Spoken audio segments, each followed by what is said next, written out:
Exercise 13.2 का question 12 क्या given है इसमें? A dice toss thrice, find the probability of getting an odd number at least once. तो पहले तो ये देखो आउटकम हमारे क्या हो सकते हैं। हम डाइस को 3 टाइम टॉस कर रहे हैं, ठीक है, तो या तो आपका आउटकम ऑड होगा या इवन होगा, उसके अलावा कोई आउटकम हो सकता है। तो हम ये मान रहे हैं कि सपोज पहले में तीनों ऑड आ गए, क्लियर, तो एक आउटकम ये बन रहा है ऑड ऑड ऑड। दूसरा क्या हो सकता है, सपोज पहले 2 ऑड है, तीसरा इवन। अब 2 ऑड वाले 3 आउटकम बन सकते हैं आपके ओ ई ओ एंड ई ओ ओ, ठीक है।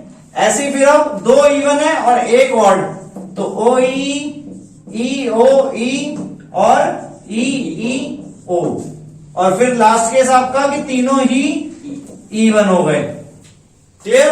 अब हमें यहां पे पूछा है प्रोबेबिलिटी बतानी है कि getting an odd number at least once, कि एक ना एक बार आपका ऑड नंबर आ रहा हो, तो ये भी है इंक्लूडेड उसमें, ये भी ये भी।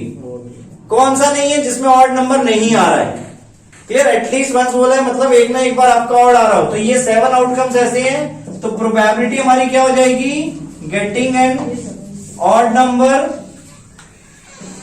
एटलीस्ट वंस में, दैट इज 7/8,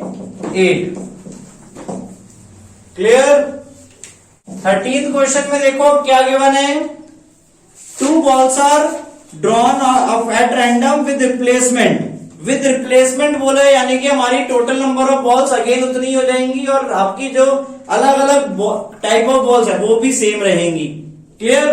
सो इसमें 8 रेड बॉल और 10 ब्लैक बॉल्स बोला है आपको। अब फर्स्ट केस है both balls are red, so both balls are red, यानी सपोज अगर पहली बॉल आपकी रेड निकल रही है तो उसकी प्रोबेबिलिटी क्या होगी, 8/18, और सेकंड रेड निकल रही है उसकी प्रोबेबिलिटी भी 8/18 हो जाएगी। क्यों? क्योंकि विद रिप्लेसमेंट बोला है हमने, यानी हमने रेड बॉल निकाली वापस रेड बॉल डाल दी, क्लियर। तो total number of balls and type of balls आपकी इक्वल रहेंगी, वही रहेंगी, क्लियर।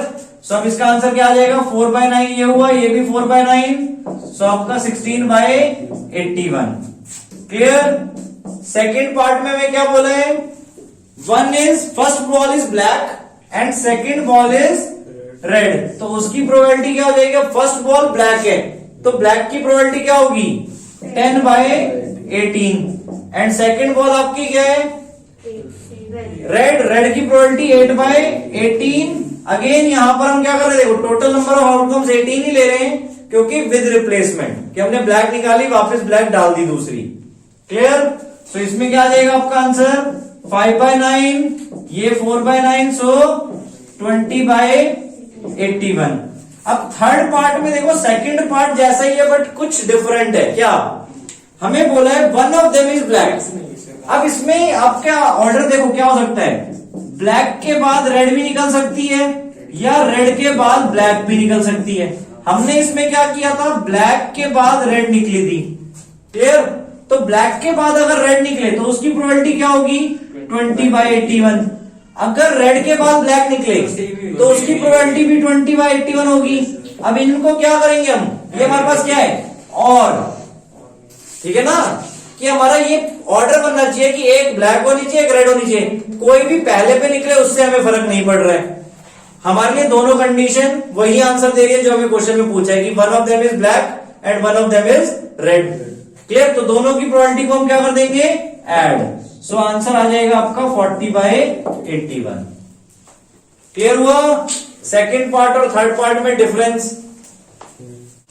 क्वेश्चन 14 में क्या गिवन है, देखो problem probability of solving specific problem independently by A and B are 1/2 and 1/3, यानी ए अगर प्रॉब्लम को सॉल्व करता है उसकी प्रोबेबिलिटी 1/3 है, सॉरी 1/2 है, और बी इंडिपेंडेंटली सॉल्व करता है प्रॉब्लम को उसकी प्रोबेबिलिटी 1/3 है। अब हमें फर्स्ट पार्ट में बोला है कि if both tries to solve the problem independently find the probability that the problem is solve, ठीक है।